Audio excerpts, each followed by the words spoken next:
Sa loob ng 86 na taon, DZRH ang naging kaagapay ng mga Pilipino sa balita, sa serbisyo at sa bawat kwento.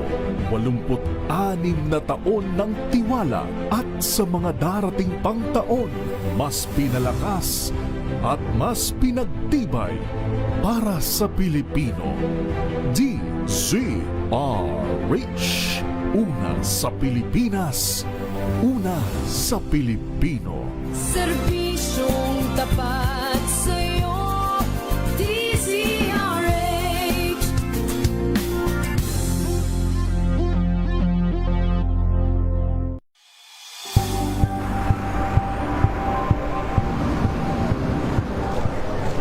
Pa rin ang ating mga eksperto. Dito lang sa Expert Opinion. Ito ang The Better News. TNDS, trending and Isang fun show. kwento, iba't ibang anggulo. Dito, sa Point of View. Bawat pananagutan ating tatalakayin dito sa Hoy. Bawal yan. Filipino, dito lang sa DZRH. Matchable entertainment and lifestyle. Ito ang NBC TV Network News. Una sa Pilipinas, una sa Pilipino.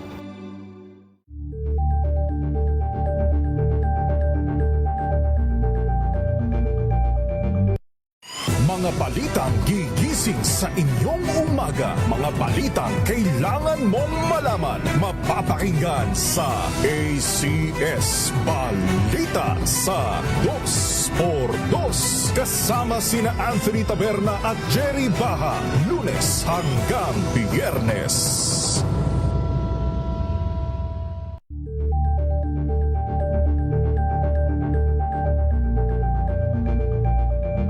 We've got you covered. From the hottest hits, exclusive interviews, kilig to the bones fan meet experience, and hataw performances of your favorite stars. Saturdays, 12 noon, dito lang sa DZRH TV.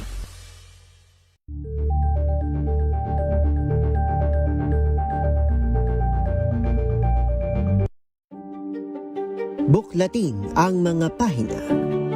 Pakinggan ang boses ng lipunan. Tunghayan ang mga issue mula sa ibang katayuan. Nakakalungkot kasi deserve ba namin ng ganito? Na hindi nila alam kung ano talaga yung kanilang mga karapatan. Yung gobyerno, tinulungan nila yung kanilang magsasaka. Pinapatahimik tayong lahat using various laws. Through education, kayang-kaya nating baguhin yung ganitong klaseng pag-iisip. Isang kwento, iba't ibang anggulo. Dito, sa Point of View.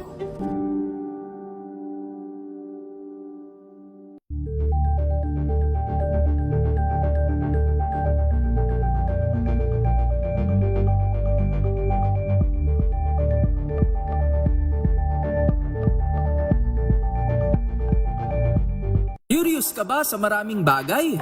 Kami na ang bahala dyan. Aalamin, tutuklasin at bibigyang linaw namin ang mga katanungang bumabagabag sa inyong isipan. Sa programa kung saan ang bawat sagot ay galing lamang sa mga eksperto. Ang Expert's Opinion, tuwing linggo alas 3 ng hapon, dito lang sa DZRH TV. Number 1 na naman ang inyong DZRH sa latest survey ng Kantar Media na inilabas nitong January 2026. Hindi lang sa Metro Manila, kundi pati rin sa Mega Manila. Patunay na DZRH lang ang inyong tunay at totoong pinagkakatiwalaan. Taos-puso po kaming nagpapasalamat sa inyong patuloy na pagtitiwala dahil ang DZRH, una sa Pilipinas, una sa Pilipino.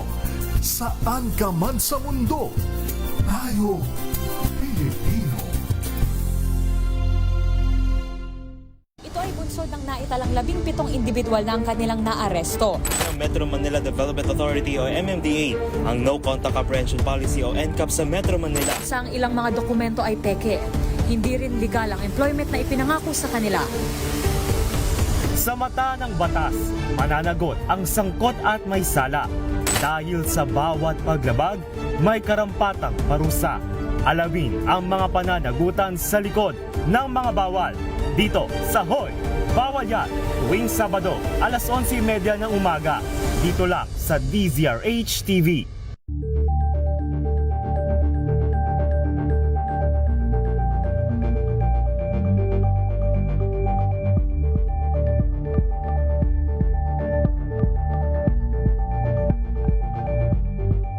Maagang balitaan, maagang usapan sa mga issue at balita. Kasama si Kuya Angelo Palmones sa Magandang Umaga Pilipinas. Mula Lunes hanggang Biyernes.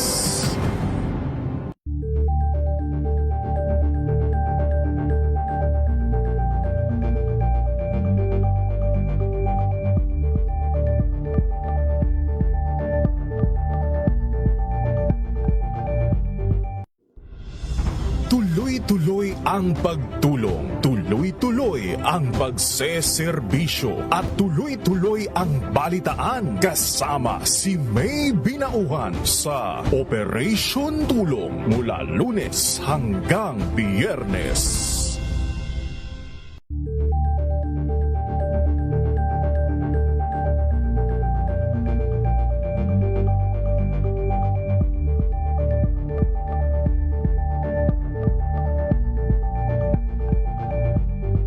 Alamin ang mga maiinit na isyung pambayan, mga balitang kailangan mong malaman, usapin sa pamahalaan, politika, ekonomiya at kabuhayan. Ito ang mga dapat mong malaman, pakialaman at pag-uusapan dahil kayo ang tinig ng Oras natin sa buong Pilipinas, alas 3:08 ng umaga. Saan man mangyari ang balita, Luzon, Visayas at Mindanao, hagip ng balita. Pronti, kinalap ng buong puwersa ng MBC Media Group mula aksyon. Radyo natin nationwide at DZRH Provincial at Regional Correspondents. Balita Pronti kasama si Kises Habson. DZRH Balita Pronti. Balitang Pronti.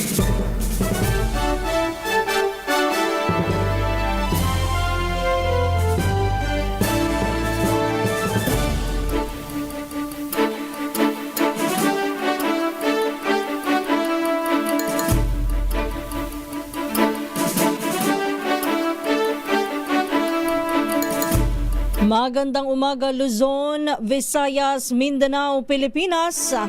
Ito po ang balitang Promdi ngayong araw ng Miyerkules, April 15, 2026. Sa ating headlines, Balitang Promdi. Ramil Madriaga humarap sa impeachment hearing ng Kamara. Vice President Sara Duterte no-show pa rin. Balitang Promdi. Confidential funds ng OVP na ubo sa loob ng isang araw at hindi 11 araw ayon kay Madriaga. Balitang Promdi. Dating Pangulong Duterte humiling sa ICC na lumiban sa susunod na pagdinig sa April 22. Balitang Promdi. 3 araw na tigil pasada ng ilang transport group, kasado na ngayong araw. Balitang Promdi. Deadline sa filing ng income tax return sa taong 2025 pinalawig hanggang sa May 15. Balitang Promdi. Terrorist grooming talamak ngayon sa online games gaya ng Roblox ayon sa PNP-ACG. Balitang Promdi. Yan ang ulo ng ating mga balita. Kasama niyo po ang inyong lingkod Kisas Habson para sa DZRH, una sa Pilipinas, una sa Pilipino. At ngayon sa detalye ng ating mga balita. Balitang Promdi.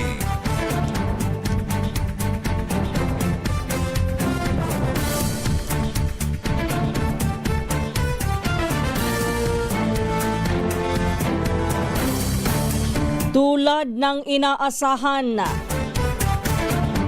Humarap sa pagdinig ng House Committee on Justice sa impeachment proceedings laban kay Vice President Sara Duterte ang nagpakilalang bagman ng Vice Presidente noong 2022 elections na si Ramil Madriaga. Pinasinungalingan ni Madriaga sa kanyang sinumpaang salaysay ang pahayag ni VP Sara na wala silang anumang relasyon o kaugnayan sa isa't isa. Sa pagdinig, ipinakita ni Madriaga ang mga larawan at video ng interaksyon nila ng pangalawang pangulo.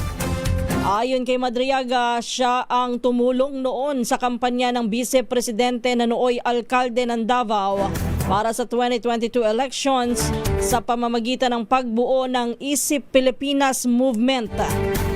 Sa isang video, mapapanood ang pagtawag mismo ng pangalawang pangulo na si Vice President Sara Duterte kay Madriaga bilang Sir Ram habang iniaabot ang isang watawat ng Pilipinas.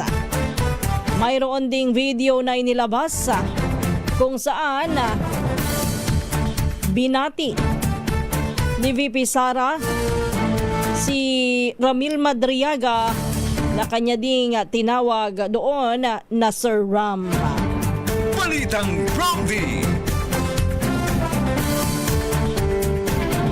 Samantala, no-show naman si Vice President Sara Duterte sa pagpapatuloy ng impeachment hearing laban sa kanya sa Kamara ngayong linggong ito o kahapon araw po ng Martes, April 14. Bakante ang upuan na nakalaan sana para sa Vice Presidente na nakapuesto sa pagitan ng mga endorser ng reklamo na sina Representative Laila De Lima at Representative Benny Abante.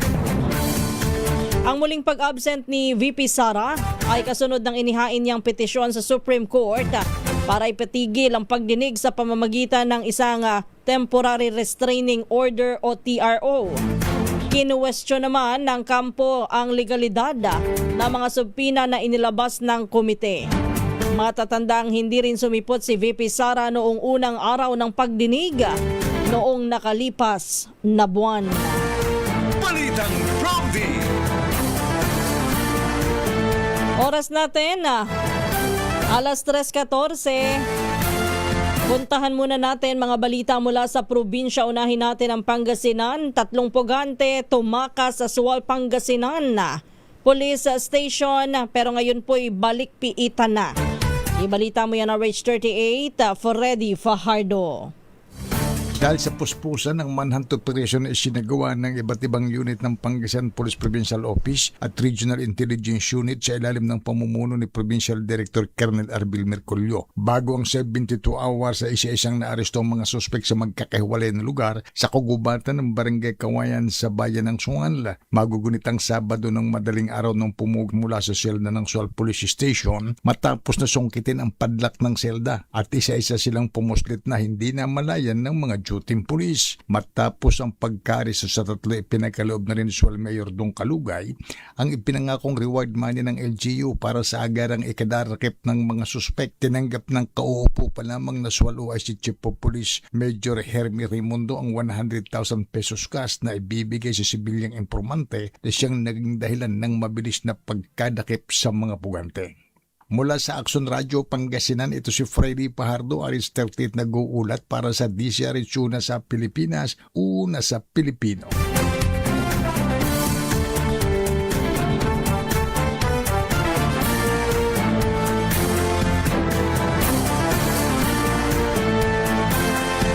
Maraming salamat Freddy Fajardo. Puntahan naman natin, balita naman mula pa rin sa Kamara, balikan natin na ang nangyaring impeachment hearing kahapon.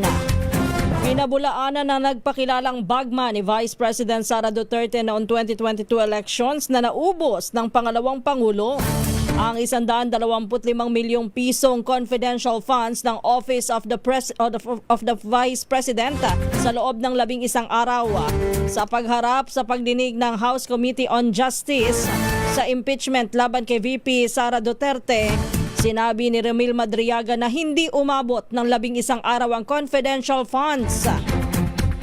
At sa halip ay naubos lamang ito sa loob ng 1 araw. Ayon kay Madriaga, personal niyang naipamahagi ang pera sa loob ng humigit kumulang 18 oras noong December 2022. Kwento pa nito, ang 125 million confidential funds ay hinati sa 30 hanggang 35 milyong piso bawat isa, saka isinilid sa bag na kanyang kinuha mula sa tanggapan ng Department of Education sa Pasig at dinala sa iba't ibang lugar. Kabilang anya sa kanyang pinagdalhan ay sa Office of the Ombudsman sa Quezon City at sa San Pablo, Laguna. Dagdag ni Madriaga, isinagawa niya ang mga transaksyon alinsunod sa utos ni VP Sara at sa koordinasyon ng ilang miyembro ng Vice Presidential Security and Protection Group. Kabilang na po sina Colonel Dennis Nolasco at Colonel Raymond Dante Lachica. Balitang Prompty.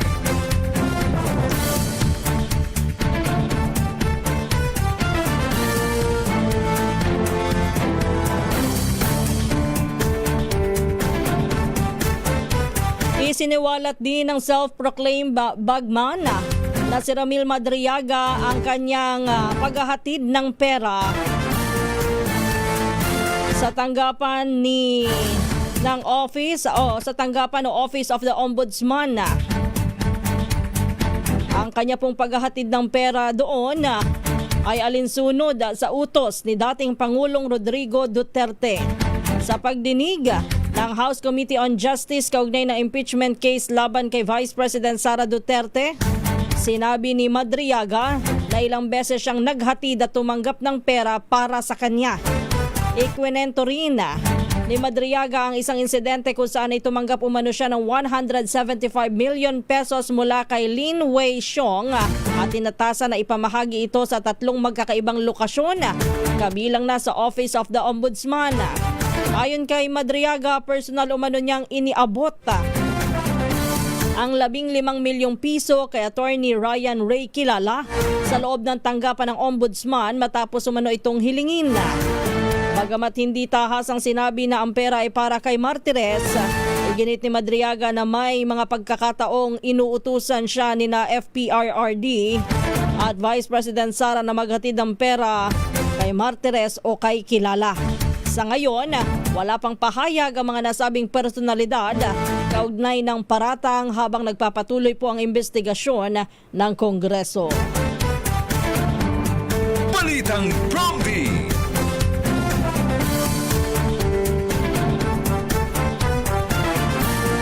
Samantala, sa kaugnay pa ring balita, handang pumirma ng bank waiver si Ramil Madriaga, ang dating aide at umano'y bagman ni Vice President Sara Duterte. Ito po ay alinsunod sa rekomendasyon ni Bicol Saro Party List Representative Terry Ridona matapos ang pagbasa ni Madriaga ng kanyang supplementary affidavit. Batay sa pahayag ni Madriaga, pinagagamit nito ang kanyang bank accounts para doon i-deposit ni dating Pangulong Rodrigo Duterte at ng pangalawang Pangulo ang mga pondo na ibibigay sa ilang individual. Balitang Prompty.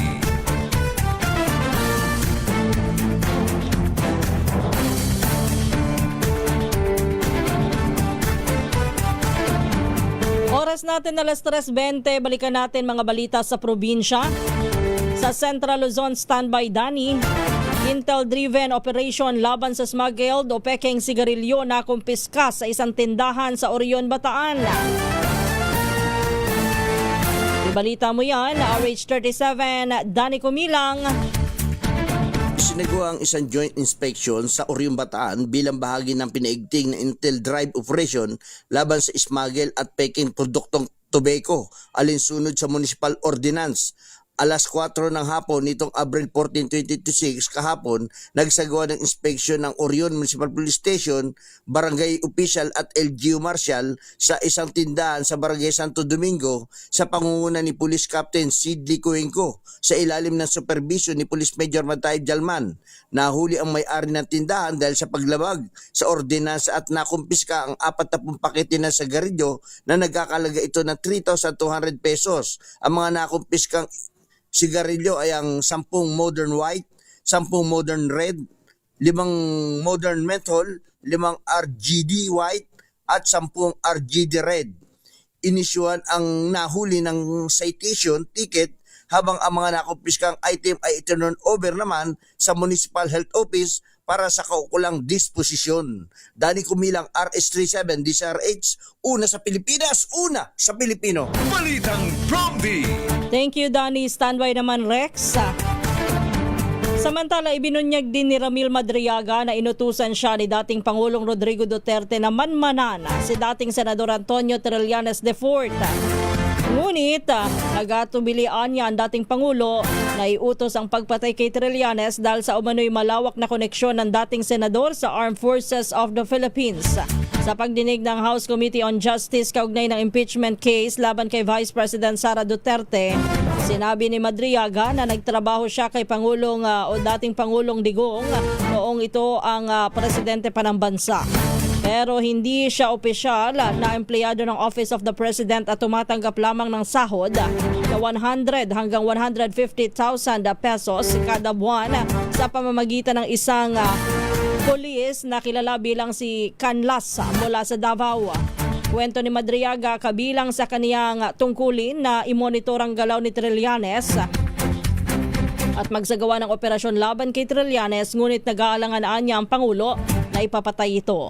Si Trillanes ay kilalang kritiko ng Duterte administration at kabilang po sa mga nagsulong ng mga kaso laban sa dating Pangulo sa International Criminal Court kaugnay ng umano'y extrajudicial killing sa drug war. Balitang Bromby.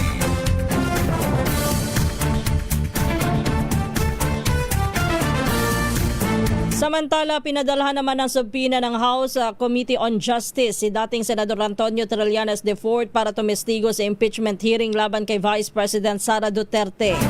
Ito po'y kasunod ng mosyon na inihain ng mamamayang Liberal Party List Congresswoman Laila De Lima na humihiling na maglabas ng subpina ad testificandum at duces tecum kay Trillanes. Pinahaharap sa impeachment hearing si Trillanes sa darating na April 22 at pinagsusumiti rin siya ng mga dokumento tungkol sa alegasyong ill-gotten wealth at SALE ni VP Sara Duterte.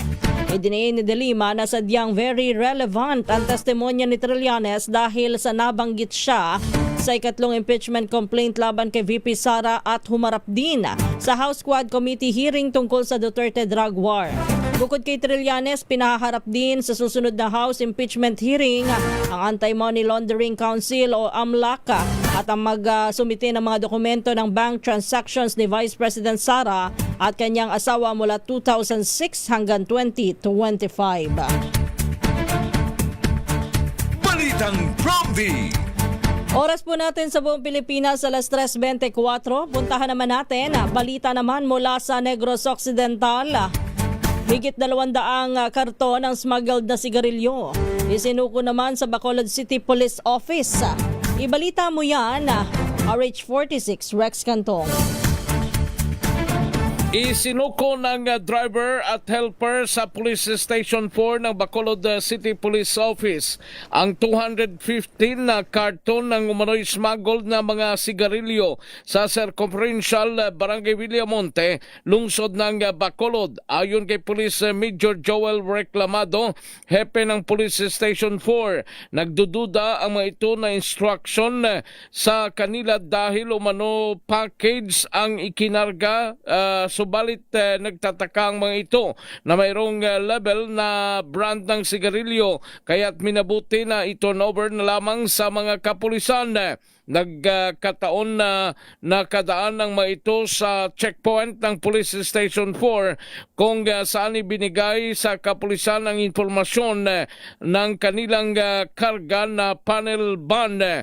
Isinuko ang 200 na boxes ng smuggled cigarettes at 15 boxes ng Canon cigarettes kung saan mayroong 10,750 boxes.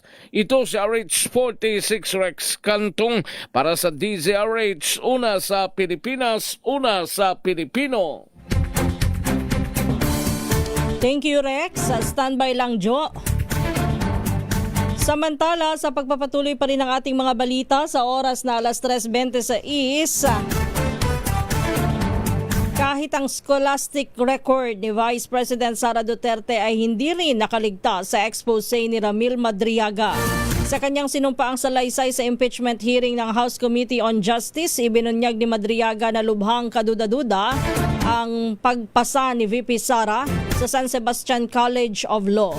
Ayon kay Madriaga, naging close siya sa dating associate dean ng San Sebastian College of Law na naging propesor ng pangalawang pangulo. Sinabi ni Madriaga na nabanggit sa kanya ng isang attorney Ryan na mahina sa klase si VP Sara. Gayunman, ginamit lamang umano ng dating associates din ang impluwensya kaya nabigyan ng passing grades ang vice-presidente. Balitang Prompty. Hinamo naman ng Makabayan Block si Vice President Sara Duterte na sagutin ang mga alegasyon ni Ramil Madriaga sa pamamagitan ng pagharap sa pagdinig ng House Justice Committee. Ayon sa Makabayan Block, hindi political noise kundi matindi at nagpapatunay na malapit si Madriaga sa mag-amang Duterte. Sabi ni na Representative Antonio Tino, Renico at Sara Ilago, mabibigat at masinsin ang salaysay at masusuri sa dokumento kung totoo ang bawat detalyeng inilahad. Nakapaloob sa alegasyon ng mga pangalan, lugar, galaw ng pondo, pati na po ang mga pare-parehong pirma na pwedeng i-verify. Ginawa po ng Makabayan Block ang pahayag para personal na dumalo si Vice President Sara at sinabing hindi dapat na selective ang accountability. Balitang Prompty.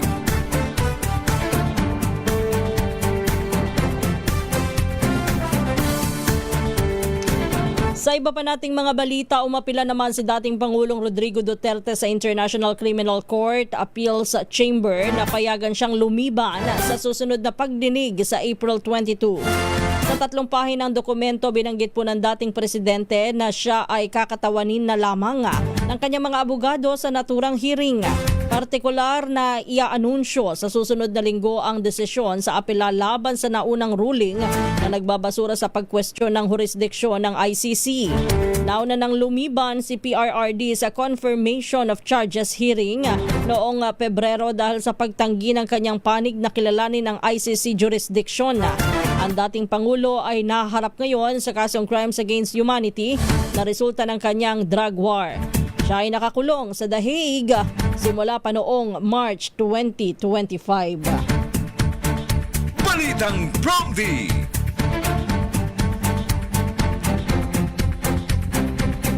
Samantala, puntahan natin ang Western Visayas. Lalaki sa Lambunaw, Iloilo patay sa pananaksak ng kanyang kapatid habang natutulog dahil sa galit. Ibalita mo yan, Jocelyn Make ng Action Radio Iloilo.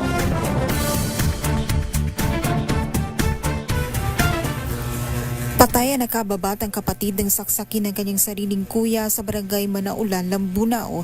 Ayon kay Lieutenant Andrew Capalla, ang deputy ng Lambunaw Municipal Police Station, natutulog sa sahig ng kanilang bahay ang biktima na 41 anyos nang dumating ang kanyang 51 anyos na kapatid at bigla siyang pagsasaksakin. Napagalaman na lasing ang suspect dahil fiesta sa barangay. Nagtamo ng sugat sa dibdib ang biktima. Sa investigasyon ng pulis, may galit ang suspect sa kanyang kapatid dahil sinasaktan siya umano na biktima at maging ang kanilang ina. Sumuko naman ang suspect at nakabilanggo ngayon sa Lambunaw Custodial Facility. Mula sa Action Radio Iloilo, ito si Jocelyn Make para sa DZRH, una sa Pilipinas, una sa Pilipino. Balitang Prompty.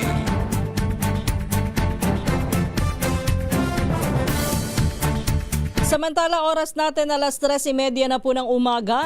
Kasado na ang panibagong serye ng Tigil Pasada ng mga transport group na Manibela at Piston ngayong araw, kasabay ng paglulunsad ng service contracting program ng pamahalaan. Gate ng grupo, hindi umano sapat ang programa dahil kakaunti lamang ang makikinabang ng mga driver at operator dito. Tinatayang nasa 1,000 operator at 50,000 public utility vehicles ang target na sakupin ng programa sa buong bansa. Ayon kay Piston President Modi Floranda, mas dapat ay pagtuunan ng pansin ng gobyerno ang pagtatanggal ng buwis sa langis dahil ang service contracting ay pansamantala lamang na solusyon at hindi sasapat sa patuloy na pagtaas ng presyo ng krudo. Nananawagan din sila ng rollback sa presyo ng diesel sa 55 pesos kada litro, habang 3 araw po ang itatagal ng tigil pasada na magtatapos sa Biyernes, April 17. Balitang Prompty.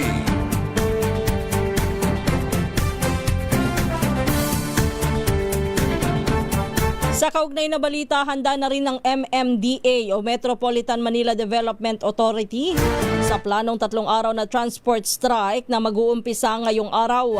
Sinabi ni MMDA Chairman o MMDA General Manager Nicolas Torre III, bumalangkas na ng contingency measures ang ahensya para alalayan ang mga commuter na naapektuhan ng tigil pasada. Kabilang sa hakbang ang pagkakaloob ng libreng sakay sa tulong ng mga lokal na pamahalaan sa Metro Manila. Tiniyak din ni Torre na walang kakayahan ang mga magsasagawa ng transport strike na gawing paralisado ang daloy ng mga sasakyan. Samantala, inanunsyo naman po ng PNP Highway Patrol Group na 500 personnel ang ide-deploy sa iba't ibang panig po ng bansa upang tumulong sa pagpapanatili ng kaayusan habang isinasagawa ang 3 araw na tigil pasada. Balitang Prompty.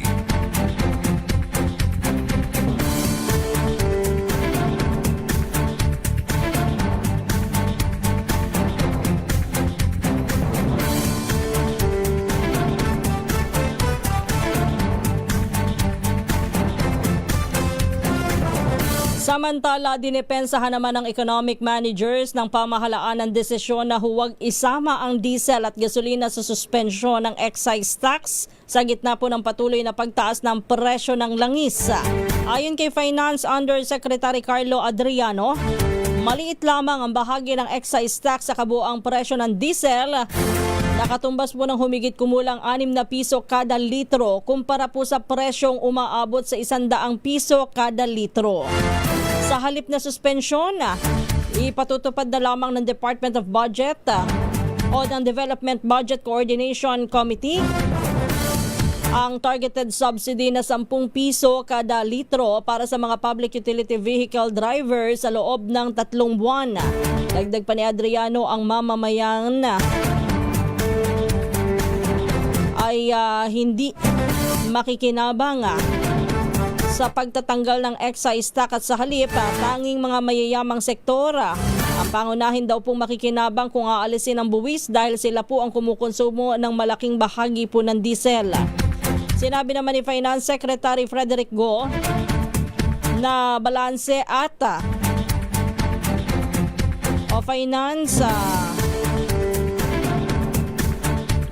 si Finance Secretary Frederick Go na balanse po at responsable ang hakbang ng gobyerno na nakatuon po sa pagtulong ng pinakaapektadong sektor habang pinangangalagaan ang pondo ng Estado. Sagot po ito matapos na umani ng batiko si Pangulong Ferdinand Marcos Jr. sa limitadong suspension ng excise tax sa kerosene at liquefied petroleum gas o LPG. Sinabi naman ng Bureau of Customs na posibleng umabot daw po sa 500 million pesos kada buwan ang mawawalang kita mula sa LPG at 20 million pesos naman mula sa kerosene dahil sa suspensyon ng buwis. Balitang Prompty. Balita naman tayo mula sa Eastern Visayas. Standby Jimmy. Tacloban City Health Office pinaigting po ang kampanya laban sa cervical cancer. Ibalita mo yan, RH32 Jimmy Angay-Angay. Pinaigting ng City Health Office Tacloban sa panguna ni Dr. Jean Laika Luis na bawang kampanya laban sa cervical cancer upang mapataas ang kamalayan sa lungsod. Sa target na 40,000 kababaihan sa ilalim sa cervical cancer screening sa Tacloban, 5,000 pa lamang aktual na nasusuri ayon sa City Health Office. Pinapakita ng datos ng bababang bilang mga nagpapasuri dahil ang ilan ay walang sapat na kalaman tungkol sa sakit, habang iba naman ay natatakot sumailalim sa screening. Binigyang diin na mahalagang mapalawak pang impormasyon tungkol sa cervical cancer upang mahikayat ang mga kababaihan na magpatingin. Dagdag pa niya ng maagang pagsusuri ay makakatulong upang maiwasan ang komplikasyon, mapataas ang tsansa ng paggaling. Sa kasalukuyan, patuloy ang kampanya ng City Health Office Tacloban upang hikayatin ang publiko samantalahin ang libreng screening services. Mula dito sa DYVL Action Radio Tacloban, ito si R32 Jimmy Angay-Angay para sa DZRH, una sa Pilipinas, una sa Pilipino. Balitang Prompty!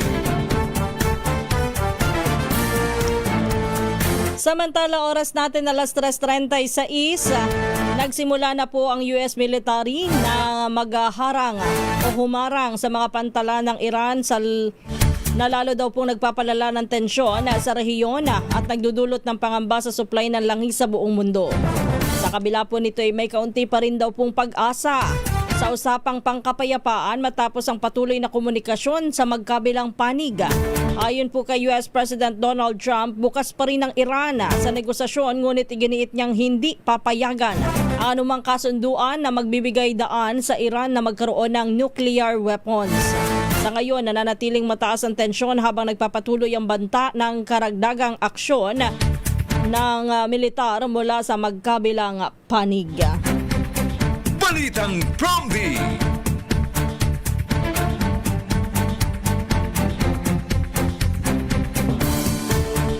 Samantala, standby lang Jane. Nagbabala naman po ang Department of Energy na walang katiyakan na magtutuloy-tuloy nga po ang pagbaba ng halaga ng petrolyo sa bansa. Ito po'y bunsod ng walang katiyakang sitwasyon sa Middle East, bagaman may ceasefire ay hindi pa rin matiyak kung titigil na nga ba ang digmaan o kahit tumigil man ay mananatili pa rin mataas ang presyo ng petrolyo. Ayon kay Energy Secretary Sharon Garina, ang ipinatutupad na oil price rollback ngayong linggong ito ay bunsod po ng pansamantalang pagbaba ng global oil prices. Ito anya ay kasunod ng anunsyo na tigil putukan sa pagitan ng US at Israel o US, Israel at Iran para magbigay daan sa pag-uusap. Nagpatupad ng rollback ang oil companies ng tapyas na 20 pesos sa bawat litro ng diesel, 4 pesos sa bawat litro ng gasolina, at 8 pesos sa bawat litro ng kerosina. Ayon kay Secretary Garin, maaaring makaapekto na naman ang panibagong pahayag ni US President Donald Trump laban sa Iran. Meron nang babala si Trump na handang pasabugin ng Amerika ang anumang Iran boats na lalapit sa US blockade sa Strait of Hormuz. Balitang Prompty!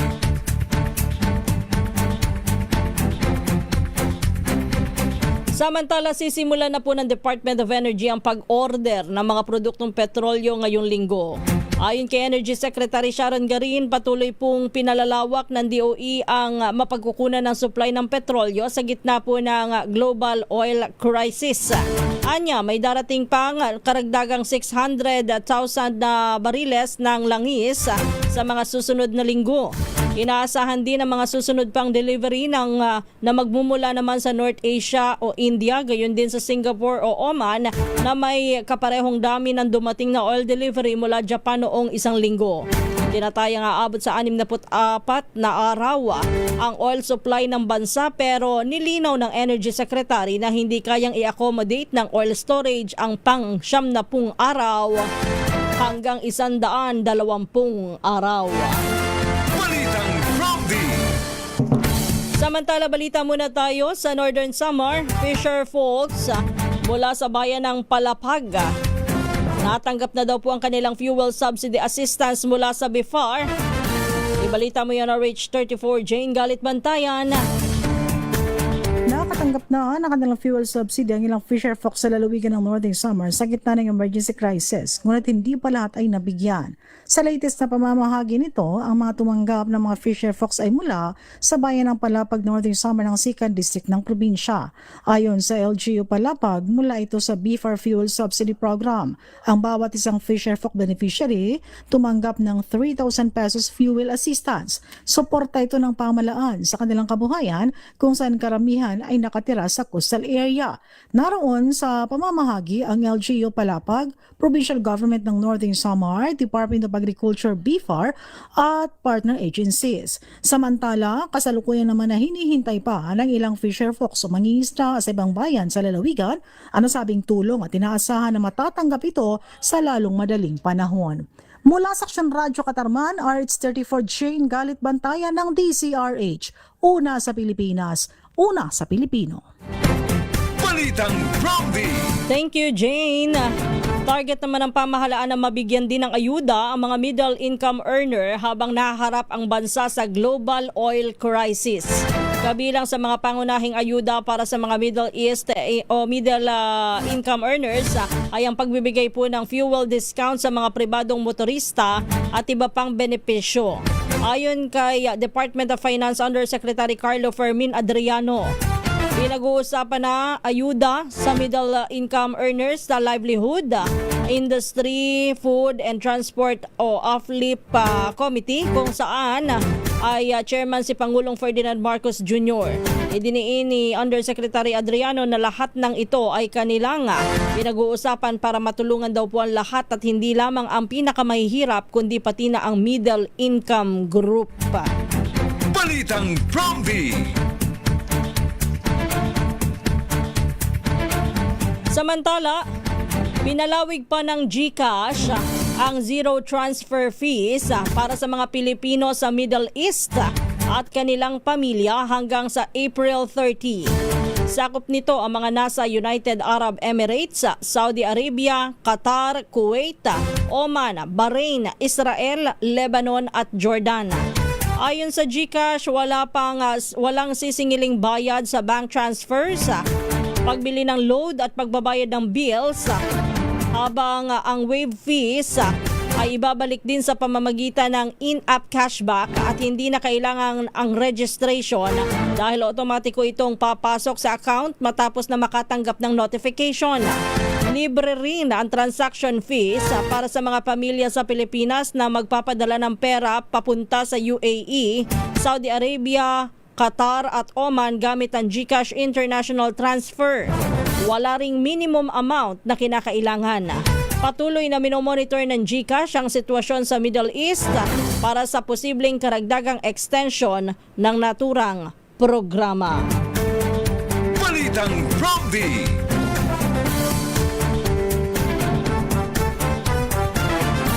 Samantala, pinalaga naman ni Pope Leo XIV ang patutsada ni US President Donald Trump laban sa kanyang pamumuno bilang Santo Papa.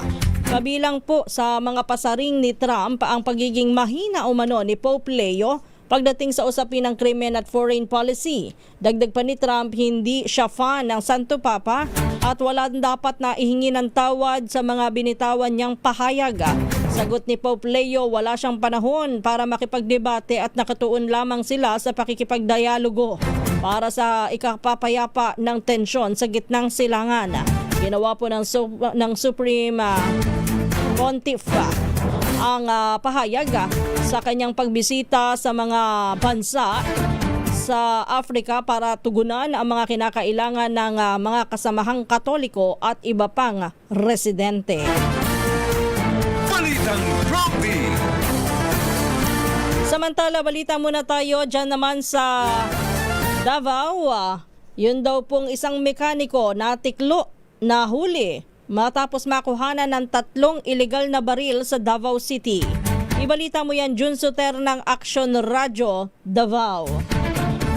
Hawak ng kapulisan ng isang lalaking nahuli sa iligal na pag-iingat ng baril sa Barangay Binugaw, Davao City, gabi ng Abril 13, 2026. Kinilala ang suspect na isang mekaniko na si alias Chow Chow, 27 anyos, na inaresto sa isagawang joint operation ng iba't ibang unit ng kapulisan bandang alas 9:12 ng gabi. Sa pinakahuling report, 3 baril ang nakumpiska mula sa suspect, kabilang 2 kalibre 45 na armas at isang 38 kalibre revolver, bukod pa sa mga magazine by Basmani at isang motosiklo na pinaniwala ang ginagamit sa aktibidad. Kasalukuyan nasa kustodiya ng kapulisan ng suspek at naharap sa kaso paglabag sa Republic Act 10591 o ang Comprehensive Firearms and Ammunition Regulation Act. Patuloy naman ang investigasyon ng mga otoridad upang matukoy kung may iba pang sangkot sa illegal na aktibidad ng suspek. Ito si June Suter para sa DZRH. Una sa Pilipinas, una sa Pilipino.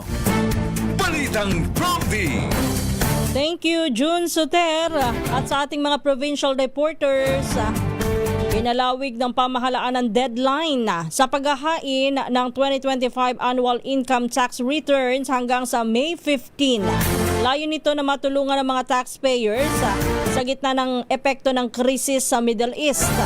Inihayag ni Pangulong Ferdinand Marcos Jr. na inilipat ang deadline mula April 15 upang mabigyan ng sapat na panahon ang mga Pilipino na maayos daw po na makapaghain ng kanilang buwis ng walang multa. Ayon sa Pangulo, layunin po ng hakbang na gawing mas madali ang pagbabayad ng buwis, lalo na sa panahon na ramdam ang pagtaas ng presyo ng langis. Maaaring magsumiti po ng kanilang income tax returns ang mga taxpayer sa pamamagitan ng mga online platform ng Bureau of Internal Revenue o BIR o sa mga authorized agent banks. Tiniyak naman ng pamahalaan na patuloy itong maghahanap ng paraan upang mabawasan ang pasanin ng publiko sa gitna ng umiiral na hamon sa ekonomiya. Balitang Prompty. Samantala, nagbabala naman po ang Philippine National Police sa lumalalang banta ng tinatawag na Nihilistic Violent Extremist o NVE na umano'y nanghihikayat ng mga kabataang Pilipino sa pamamagitan ng online games at social media. Sa pagdinig ng Senado, ibinunyag ni Colonel Romeo Desiderio ng PNP Anti-Cybercrime Group na karamihan po sa mga recruiter ay mula sa ibang bansa at ginagamit po ang mga platform tulad ng Roblox at ang Facebook upang maimpluwensyahan ng mga minor de edad. Ayon kay Desiderio, tinuturuan umano ang mga bata na magsagawa po ng karahasan o ito po yung tinatawag na terrorist grooming. Kabilang po ang mass school shooting sa batay sa ideolohiya na walang halaga ang buhay at walang halaga ang lipunan. Sa parehong pagdinig na pinamumunuan po ni Senador Risa Hontiveros, ibinahagi rin na may na-rescue yung grupo po ng high school student noong January 13 na umano'y nagpaplanong umatake sa kanilang paaralan noong February 16. Batay sa investigasyon na pagalamang tinalakay po ng mga estudyanteng ito ang paggamit ng fire extinguisher bilang blinding effect, pati na po ang improvised explosive devices at Molotov cocktails. Nabatid din na nagtanong-tanong na din pala itong mga nailigtas na kabataan na ito sa isang firing range at plano po yata nitong mga ito na magsanay sa pagbaril.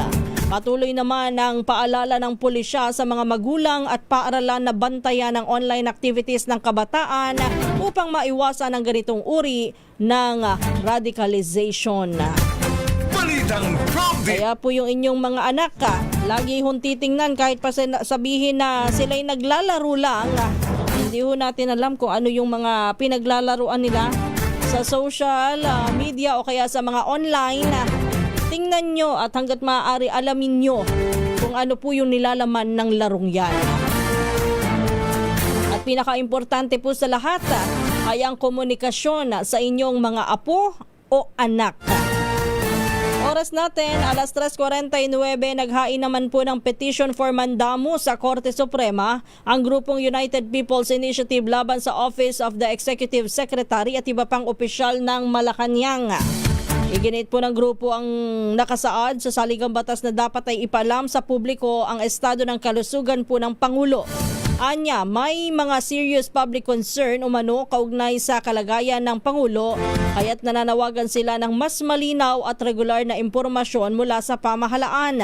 Binigyan din nila na nakasalalay ang tiwala ng publiko sa katiyakan na ang mga desisyon ng pamahalaan ay direktang nagmumula sa Pangulo at hindi sa ibang individual o grupo. Balitang Prompty.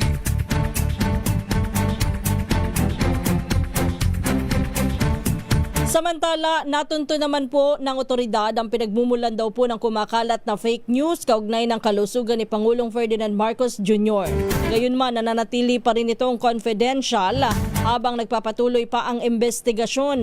Ayon kay Information and Communication Secretary Henry Aguda, nagsagawa sila ng investigasyon kasama ang Cybercrime Investigation and Coordinating Center at naisumiti na nila ang mga natuklasan sa Philippine National Police at sa Department of Justice para sa pagsasampa ng kaso. Binigyan din ni Aguda na hindi ligtas sa pananagutan ng mga nagpapakalat ng maling impormasyon sa online kahit paburahin ang kanilang post. Ang sabi pa po ng PNP Anti-Cybercrime Group at ni Secretary Aguda, kahit daw po yan ay burahin o tanggalin po doon sa mismong page nung nag-post, yan po ay kayang ma-monitor, kayang itrack at kayang malaman kung kanino nang galing kahit burado na. Kasabay po nito pinaalalahanan po ng DICT ang publiko na maging responsable sa pagbabahagi ng impormasyon online, lalo na sa gitna ng pagdami po ng maling balita, hindi lamang tungkol sa kalusugan ng Pangulo kundi pati na rin sa ibang issue tulad na lamang ng krisis sa langis. Balitang Promdi. Ang ating pong oras, 8 minuto na lang at mag-aalas 4 na. Diyan na po nagtatapos ang ating balitaan dito po sa Balitang Promdi. Tayo ho ay dadako na sa pangalawang bahagi ng ating programa. Muli oras, 8 minuto bago mag-alas 4. Balitang Promdi.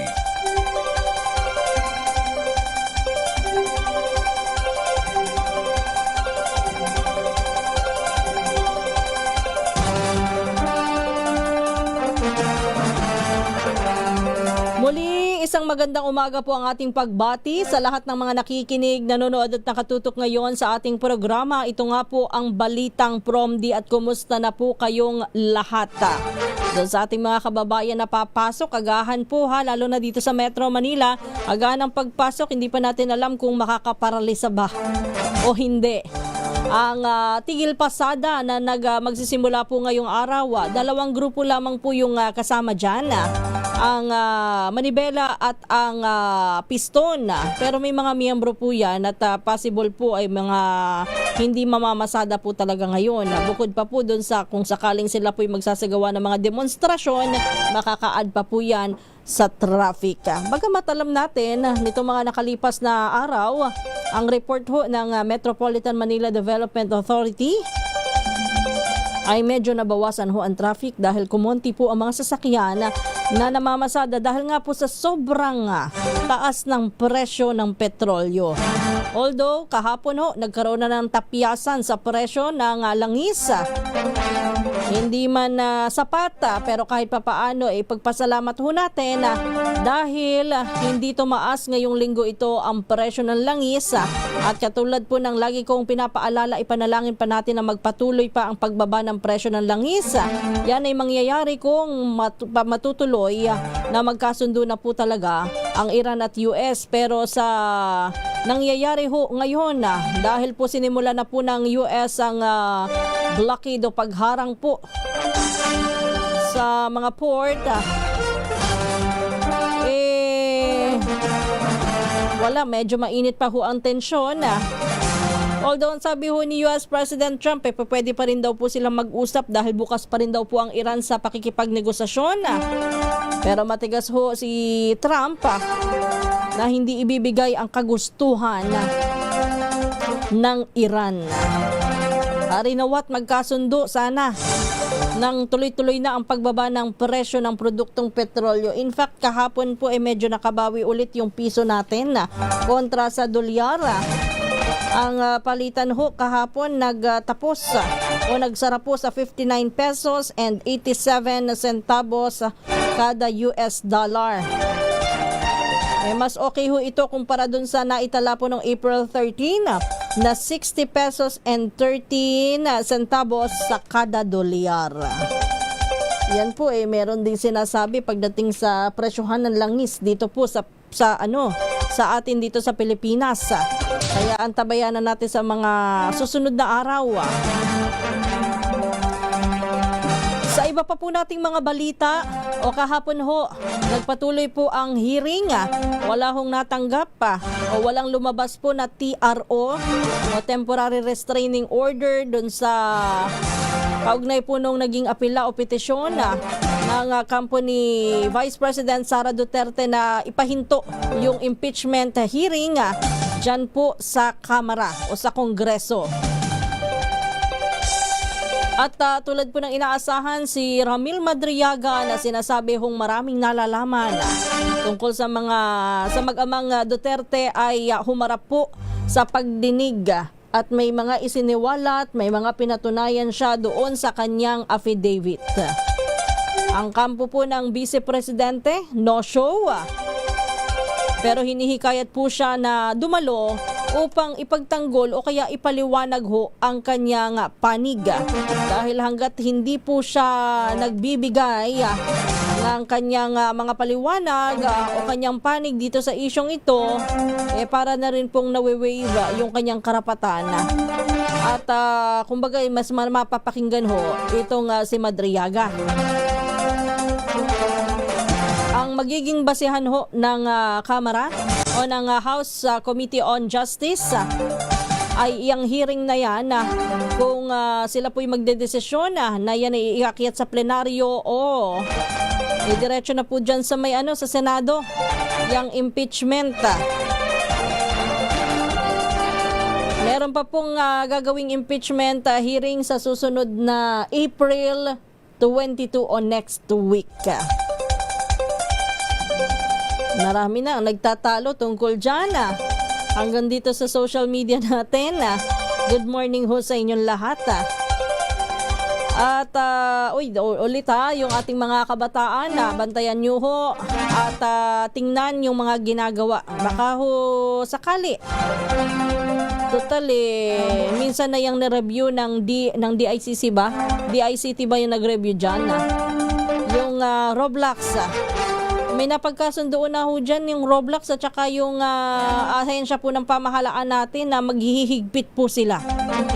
Sana nga ho, sa mga susunod na araw makita po natin ang resulta na mas naglagay ng ngipin ang Roblox sa pagpapatupad o sa pag-ooperate ng kanilang game dito po sa Pilipinas. Kasi hindi po talaga maganda kung meron pong impluwensya ang mga bata na hindi naiintindihan kung minsan ng mga magulang kasi ang alam ng mga magulang yan ay game lamang.